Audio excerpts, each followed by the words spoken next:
आपके जाने के बाद उन लोगों की लाइफ में क्या चल रहा है जिन्हें आप छोड़ चुके हैं, जिनके साथ आप सेपरेशन में हैं, जिनके साथ ईश्वर ने आपको अलग कर दिया है।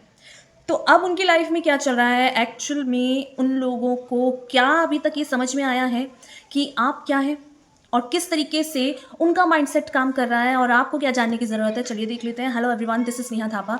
Welcome back to your channel solo growth. कैसे हैं आप सब? आई होप आप लोग सब सेफ होंगे और अपनी मेंटल हेल्थ पर काम कर रहे होंगे, अपनी इमोशनल हेल्थ पर काम कर रहे होंगे। सोलो ग्रोथ चैनल का आप हिस्सा होंगे जहाँ मैं लाती हूँ आपके बारे में बहुत सारी गाइडेंस और डिवाइन हीलिंग के बारे में। आज का ये वीडियो उसी इंसान से रिलेट करेगा जो अपनी लाइफ में एक सेपरेशन में है, सेपरेट हो चुके हैं आप एक अलग अलग लाइफ जी रहे हैं उस इंसान से जिस इंसान ने आपको मेजर धोखा दिया, मेजर पेन दिया, सफरिंग दी। तो एक्चुअल में उन लोगों का माइंडसेट क्या है, क्या चल रहा है उनकी लाइफ में और एक्चुअल में आपको क्या जानने की ज़रूरत है।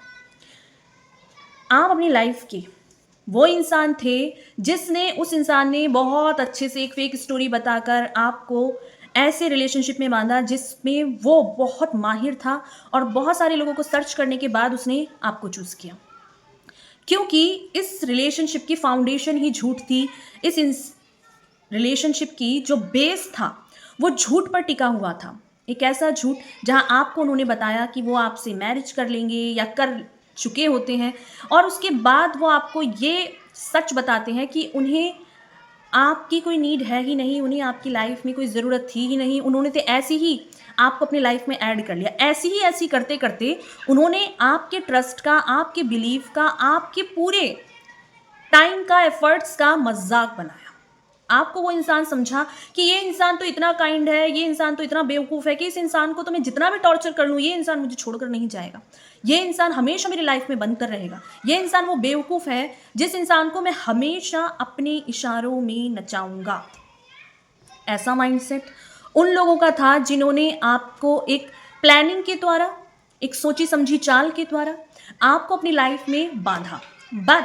बट क्योंकि ईश्वर आपको जानते हैं, ईश्वर आपको समझते हैं, इसीलिए उन्हें पता था कि उन्होंने किस टाइम स्टेज पर आपको उनकी लाइफ से निकाल देना है। तो ईश्वर ने आपको उनसे बचाया एक ऐसे टाइम पीरियड पर जब आप भी खूब स्ट्रांगली अटैच थे, बट क्योंकि आपको निकाला गया, आपको हटाया गया उस जगह से जहां पर आपके साथ बहुत कुछ गलत हो सकता था, आपके साथ इतना सब कुछ गलत हो सकता था जो शायद आप सही ना कर पाते। बट क्योंकि टाइम रहते रहते आपको सेपरेट किया गया, आपको अलग किया गया, आपको ऐसा लगा कि वो इंसान आपको ये सारी चीज़ें कर रहा है। बट क्योंकि डिवाइन टाइमिंग ऐसा होता है कि ईश्वर अपनी उस बच्चे की नीयत को जानते थे कि आपकी नीयत साफ थी, आपकी नीयत में कोई खोट ना था, आपकी इंटेंशन अच्छी थी। आपने इस इंसान की सारी चीज़ों को समझा, उसके झूठ को भी सच माना, उसकी सभी चीज़ों को वैल्यू दी, उसको अपनी टाइम से, एफर्ट से प्यार देने की कोशिश की, हर चीज़ की। बट क्योंकि वो इंसान कभी आपके प्यार के लायक ही नहीं था, ना वो आपके टाइम की वैल्यू के लायक था, ना ही आपकी लाइफ में रहने लायक था। क्योंकि एक इंटेंशन सेट था, एक ऐसा इंटेंशन उस इंसान का सेट था जिसने आपको सिर्फ बांधने के लिए, आपको सिर्फ अपनी लाइफ में एक ऐसा इंसान बनाने के लिए कि इस इंसान के साथ चाहे कितना भी मैं गलत कर दूं, ये इंसान मुझे छोड़कर नहीं जाएगा, ये इंसान हमेशा मेरे साथ रहेगा, ये इंसान तो बेवकूफ़ है, इस इंसान के साथ तो कितना भी कुछ टॉर्चर कर लो, झूठ बोल दो, चीट कर लो, कुछ भी कर लो, ये इंसान कभी नहीं जाएगा। बट ईश्वर का टाइमिंग, ईश्वर की गाइडेंस आपको मिली, आपको समझाया गया, आपको हटाया गया, आपको दिखाया गया वो सारे सच जो शायद आप नहीं देखना चाहते थे, बट आपको देखना पड़ा। और आपको वो स्ट्रेंथ दी गई, आपको वो समझाया गया कि ये सेपरेशन जो है, ये सेपरेशन ईश्वर की ब्लेसिंग के बिना हो ही नहीं सकता।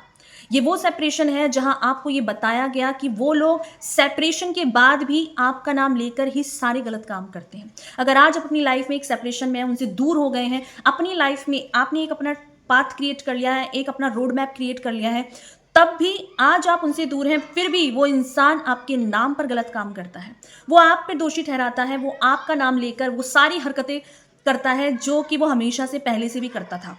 बट क्योंकि उसको एक नाम मिल गया है आपका, उसको एक आइडेंटिटी मिल गई है कि इसके नाम पर अब मैं गंदगी कर सकता हूँ। ये मेरी लाइफ का अगर इंसान नहीं होता तो ऐसा नहीं होता, अगर आप उसकी लाइफ में नहीं होते तो वो नहीं होता।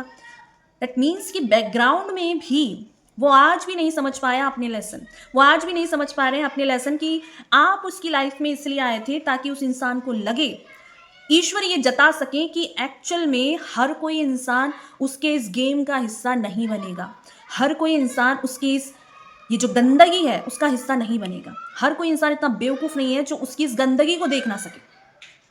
आपको वो चूज़ नहीं करता, बट क्योंकि उसने आपको चूज़ किया, क्यों? क्योंकि वो पहले से ही बहुत सारे लोगों में सर्च कर रहा था एक ऐसा इंसान जो बहुत काइंड हो, जो दूसरों को सुने, जो दूसरों को अनकंडीशनल लव दे, जो दूसरों पे ब्लाइंडली ट्रस्ट करें। और ऐसे में ही आपको चूज़ किया गया क्योंकि आपने उसको सुना, आपने उसको जज नहीं किया। आपने उसकी उस जो फेक स्टोरी थी ना कि उसके साथ बहुत गलत हुआ है, उसकी एक्स नार्सिसिस्ट थी, उसकी फैमिली में उसे बहुत टॉर्चर मिला था, उसको कोई प्यार नहीं करता, सिर्फ आप ही एक ऐसे इंसान हो जो उसको प्यार दे सकता है, उसको वैल्यू दे सकता है, ये आपने सुना। आपने उसे जज नहीं किया, आप दूसरों की तरह नहीं थे जहां आप हर बात का एक और क्वेश्चन निकालते, नहीं, आप पेशेंस के साथ उसे सुना क्योंकि यही आप थे। आप एक सच्चे इंसान थे, आप ईश्वर की ब्लेसिंग थे। बट उस इंसान को कभी समझ में नहीं आया और आज भी समझ में नहीं आया जब आप उस इंसान की लाइफ से दूर हो गए। वो आज भी अपनी गंदगी में खुश है और अपनी लाइफ के बहुत सारे एरियाज में अब उसे काम करना पड़ेगा क्योंकि लोगों को भी पता है कि वो क्या चीज़ है। उसे ऐसा लगा कि किसी को पता नहीं लगेगा। बहुत सारे लोगों को उसका ये गेम पता था, लोग समझ पा रहे थे कि ये कर क्या रहा है, बट ये वही इंसान है जिसने आपको तो छला बट बैकग्राउंड में बहुत सारे लोगों को ठगा, बहुत सारे लोगों का बेवकूफ़ बनाया। बट एक्चुअल में अब उसको अपनी रिस्पॉन्सिबिलिटी निभानी ही पड़ेगी, अपनी जिम्मेदारियां उठानी पड़ेंगी जिससे वो बच रहा था, जिन चीज़ों से वो भाग रहा था। Multiple partner, sexual addiction, lustful life, इसको फन और मौज का नाम देना।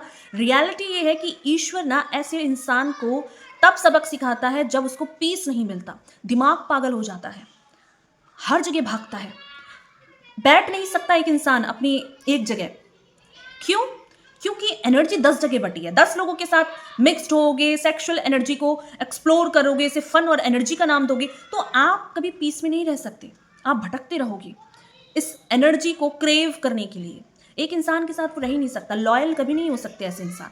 तो आपकी पीठ पीछे भी आपका नाम लेके गलत काम वो कर रहा है, आपका नाम लेकर ही वो, ये इंसान नहीं होता तो ये काम नहीं होते, अगर ऐसा नहीं होता तो आज मुझे इतनी प्रॉब्लम नहीं होती, अगर ये चीज़ें नहीं होती तो मेरी लाइफ बहुत पीसफुल होती, मेरे साथ गलत हुआ है। ये सारे ड्रामे आज भी चल रहे हैं। आपके जाने के बाद उस इंसान को एक ऐसा परमिट मिल गया है जिसमें वो कुछ भी गलत करेगा, आपका नाम लेगा और वो हर चीज़ से लोगों का ध्यान हटाकर आप पे सबका फोकस आ जाएगा। अगर आप वो इंसान हैं जिसने उस इंसान के जाने के बाद खुद पर काम करना स्टार्ट किया है, अपनी वैल्यू समझी है, अपने करियर पे फोकस किया है, अपनी वर्थ को जाना है, तो ऐसे में तो भी उस इंसान को ये प्रॉब्लम है कि आपने उनके साथ कितना गलत किया, आपने उस इंसान को समझा नहीं। बट जब आप उसे समझा रहे थे, जब आपने उसको वैल्यू दी, जब आपने उसे रिस्पेक्ट दिया होगा, उस इंसान ने उसकी धज्जियां उड़ाई होगी।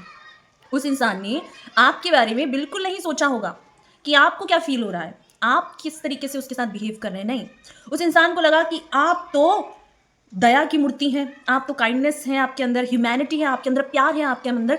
बट इन सारी चीज़ों के होने के बावजूद भी वो ये भूल गया कि आप बेवकूफ़ नहीं हैं, आपके पास दिमाग भी है, आपके पास सेंसेस हैं, सोचने समझने की शक्ति है, आपके पास ईश्वर का वो आशीर्वाद है जिसमें वो आपको बचा लेंगे, आपको प्रोटेक्ट कर लेंगे, आपको उस जगह से हटा देंगे जहाँ आपकी वैल्यू नहीं है। वो आपको ईश्वर वो बनाएंगे जो वो आपको बनाना चाहते हैं। बट आपको हल्के में लेना, आपको बहुत नॉर्मल समझना, आपको बेवकूफ़ समझना उस इंसान की बेवकूफ़ी की थी क्योंकि उसने अपनी लाइफ को खुद ही हेल बना लिया। उसको पता नहीं है, उसको आज तक पता नहीं चला कि एक्चुअल में ईश्वर उसके साथ क्या कर रहे हैं। उसकी पूरी लाइफ इसी गंदगी में घूमती है, एग्जिट पॉइंट नहीं मिलता। क्यों? क्योंकि खुद से उस जाल को क्रिएट किया है, खुद से उस जाल को बुना है, और जिस जाल को उसने खुद बुना, जिस गंदगी को, जिस ट्रैप को, आज वो उसी ट्रैप में फंसा है क्योंकि यही उसका कर्मा है। वो इस ट्रैप से निकल नहीं पाएगा। ये जो माइंड ब्लॉकेजेस है, ये जो उसका छटपटाहट है, ये जो उसके माइंड के ब्लॉकेजेस हैं, ये जो उसका ईगो है, इस ईगो ही में ही उसकी पूरी लाइफ नरक बन जाएगी। और ऐसे में अगर आपको ऐसा लगता है कि आप किसी इंसान को बचा सकते हैं तो ये हर एक इंसान के कर्मा होते हैं। अगर आप किसी इंसान के साथ गलत करते हैं तो कहीं ना कहीं आप उससे पहले खुद के साथ गलत कर रहे होते हैं। क्यों? क्योंकि आपका भी एक एनर्जी बैलेंस है, आप अपनी लाइफ की उस चीज़ों को बैलेंस कर रहे हैं, उन चीज़ों को क्रिएट कर रहे हैं जिसमें आप अपने लिए खुद गड्ढा खोदते हैं। तो ये जो चीज़ें हैं, अगर आप उस इंसान से सेपरेशन में हैं, अलग हो चुके हैं, तो बैकग्राउंड में आपका नाम लेके बहुत सारी चीज़ें हो रही हैं। वो इंसान सुधरते नहीं हैं, उनको ये नहीं पता है कि उनके लाइफ में कितना बड़ा इम्पैक्ट है और उनको किस रास्ते को चूज करना है, किस रास्ते में आगे जाना है उन्हें पता ही नहीं है, क्योंकि ब्लाइंड है, दिमाग स्टक है, फॉगीनेस में है, और गलत चीजें ही करेंगे, गलत चीजों को चूज करेंगे, और जितना ज्यादा वो आपका नाम लेंगे, जितना ज्यादा वो आपके नाम पे गंदगी करेंगे, उनकी लाइफ उतनी हेल होने वाली है। तो ये था किसी के लिए जिसने आपके साथ, आपकी लाइफ में, आप सेपरेशन में हैं, इंसान से अलग हो गए हैं, अपनी लाइफ को एंजॉय कर रहे हैं, अपने पर फोकस हैं, तो वो बैकग्राउंड में बहुत सारी चीजें हैं जो आपके नाम पे करते हैं, आपके साथ गंदगी करते हैं, और आपके साथ गलत करने के बावजूद आपका नाम यूज कर रहे हैं, और उस इंसान के साथ और ज्यादा ट्रैप और ज्यादा गंदगी बिल्ड करने वाले हैं, जो उनकी लाइफ को हेल बनाएगा ही बनाएगा। तो ये सारी चीजें थी। अगर आपने रिलेट फील किया है, आपने कनेक्शन को फील किया है, आपने इस एनर्जी से रिलेट किया है, तो जरूर से लाइक कीजिए, अपने इष्ट का, अपने परमात्मा का कमेंट बॉक्स में जरूर धन्यवाद दीजिए कि आपको ये अगर धोखा नहीं मिलता तो रियलिटी में आपको आज अपनी वर्थ समझ में नहीं आती। थैंक यू सो मच मुझे सुनने के लिए, मुझे अपना टाइम देने के लिए, मुझे अपना प्यार देने के लिए। Thank you so much.